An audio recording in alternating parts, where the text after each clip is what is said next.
इस वीडियो में हम समझेंगे कि इलेक्ट्रिक एनर्जी और इलेक्ट्रिक पावर क्या होते हैं। जब किसी तार में करंट बहता है तो इलेक्ट्रिक एनर्जी भी बहती है। यह एनर्जी कहाँ से आती है और कहाँ से जाती है, चलिए इस बात को हम समझते हैं। यह एनर्जी बैटरी या सेल के द्वारा प्रोवाइड की जाती है। हम सब जानते हैं कि तार में करंट का फ्लो होने का मतलब है इलेक्ट्रॉनों का अपोजिट डायरेक्शन में फ्लो होना, यानी लो पोटेंशियल से हाई पोटेंशियल की ओर फ्लो होना। इन इलेक्ट्रॉनों के द्वारा बैटरी से एनर्जी लिया जाता है और कोलिजन करके एनर्जी को एटम को शेयर कर दिया जाता है। ये एटम एनर्जी को टेम्परेचर या हीट के रूप में बाहर निकाल देते हैं और यही कारण है कि बल्ब हमें चमकदार यानी प्रकाश में दिखाई देता है।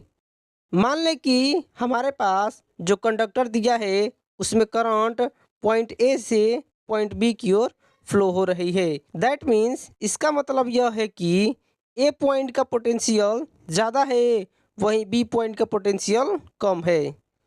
आइए इस बात को हम यहाँ नोट कर लेते हैं। जो करंट आई है वो कंडक्टर ए बी में ए पॉइंट से बी पॉइंट की फ्लो हो रही है, यानी इस फायर में जो करंट है वो इस डायरेक्शन में आई फ्लो हो रही है। तो यहाँ से आई को हम जानते हैं, आई इक्वल होता है क्यू अपॉन टी के इक्वल होता है।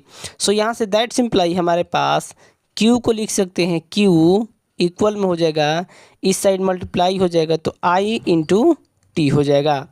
और यह जो चार्ज है q equal to I t वो बी पॉइंट से ए पॉइंट को जा रहा है, यानी इस डायरेक्शन में चार्ज जा रहा है। अब मान लेते हैं ये जो पॉइंट ए है तो इस पॉइंट ए पर जो पोटेंशियल है वो भी ये है, और ये जो बी पॉइंट है तो बी पॉइंट पर पोटेंशियल भी है। चूँकि करंट इस डायरेक्शन में फ्लो हो रहा है तो ये जो ए पॉइंट का पोटेंशियल ज़्यादा होगा। सो चूँकि यहाँ से लिख लेते हैं भी ए ग्रेटर होगा, वो भी बी के ग्रेटर होगा।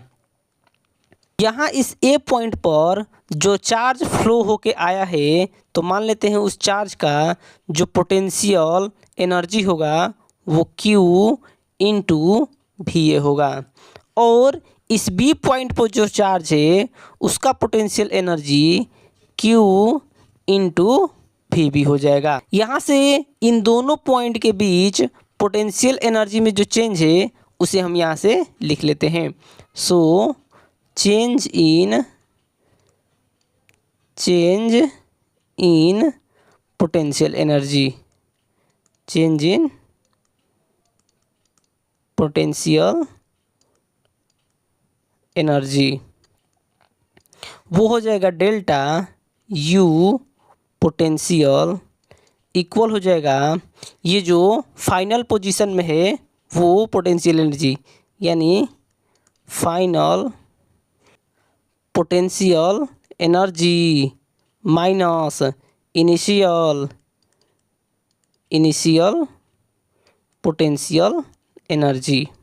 यहाँ से जो फाइनल पोटेंशियल है वो क्यू भी ए है, माइनस जो इनिशियल पोटेंशियल एनर्जी है क्यू भी बी है।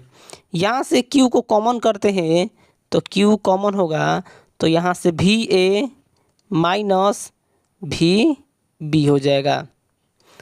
यहाँ से इक्वल हो जाएगा क्यू, और ये जो भी ए माइनस भी बी है यानी चेंज इन पोटेंशियल है ए पॉइंट से बी पॉइंट में, यह पॉजिटिव होगा क्योंकि ए पॉइंट पर पोटेंशियल ज़्यादा है, तो मान लेते हैं यह भी हो जाएगा। और इधर लिख लेते हैं डेल्टा यू पोटेंशियल, यानी जो पोटेंशियल में डिफरेंस है वो इतना हो जाएगा। यह जो पोटेंशियल एनर्जी में चेंज आया है चार्ज का, वही बैटरी द्वारा चार्ज को बी पॉइंट से ए पॉइंट तक लाने में किए गए कार्य के बराबर होगा। सो यहाँ से हम इसे नोट करते हैं क्या कि work done by battery work done by battery equal हो जाएगा यह चेंज इन पोटेंशियल एनर्जी। और यहाँ से इसकी वैल्यू को पुट करते हैं तो यह क्यू भी के इक्वल हो जाएगा। मान लेते हैं यह जो वर्क डन है वो डब्लू है, तो यहाँ से डब्लू इक्वल हो जाएगा ये जो क्यू है, तो क्यू की वैल्यू को यहाँ पुट करते हैं तो यह हो जाएगा आई टी भी हो जाएगा। यानी कि डब्लू बराबर लिख सकते हैं भी आई टी लिख सकते हैं। यानी यह जो आया है वी आई टी वो टी टाइम में जब आई करंट फ्लो हो रही है तो कंडक्टर के सिरों के बीच डीके होने वाला एनर्जी है। यहाँ से हम इसे कुछ और तरीक़ों से लिख सकते हैं। सो यहाँ से लिख लेते हैं इन टर्म ऑफ रेजिस्टेंस यानी इन टर्म ऑफ आर। तो W इक्वल टू हो जाएगा, यहाँ से हम जानते हैं क्या V इक्वल टू होता है आई आर होता है। सो यहाँ से लिख लेते हैं W इक्वल टू V के स्थान पर I रखेंगे तो आई स्क्वायर और यह आर टी हो जाएगा, सेकेंड फार्मूला हो जाएगा। यहाँ से हम ये जो I है तो I को भी हम यहाँ से इस प्रकार अगर रख ले, यह I equal to V upon R को अगर पुट करें हम यहाँ पर तो W हो जाएगा, यहाँ से W इक्वल हो जाएगा यहाँ से V square into T and upon में यह R हो जाएगा। यहाँ से हमें सेकेंड फार्मूला मिल जाता है। बात करें इलेक्ट्रिक पावर की तो इलेक्ट्रिक पावर क्या होती है, तो कार्य करने की कैपेसिटी को हम पावर कहते हैं और जिस रेट से कार्य किया जाता है या एनर्जी किसी टाइम टी में ट्रांसफ़र होती है तो वह पावर होती है। यानी कि P इक्वल होता है W अपॉन में T होता है। यहाँ से ये जो W की वैल्यू आई है हम इसमें पुट कर लेते हैं तो यहाँ से हमारे पास P का जो फर्स्ट फार्मूला बनेगा वो P इक्वल में हो जाएगा V आई हो जाएगा, first formula P equal to V I.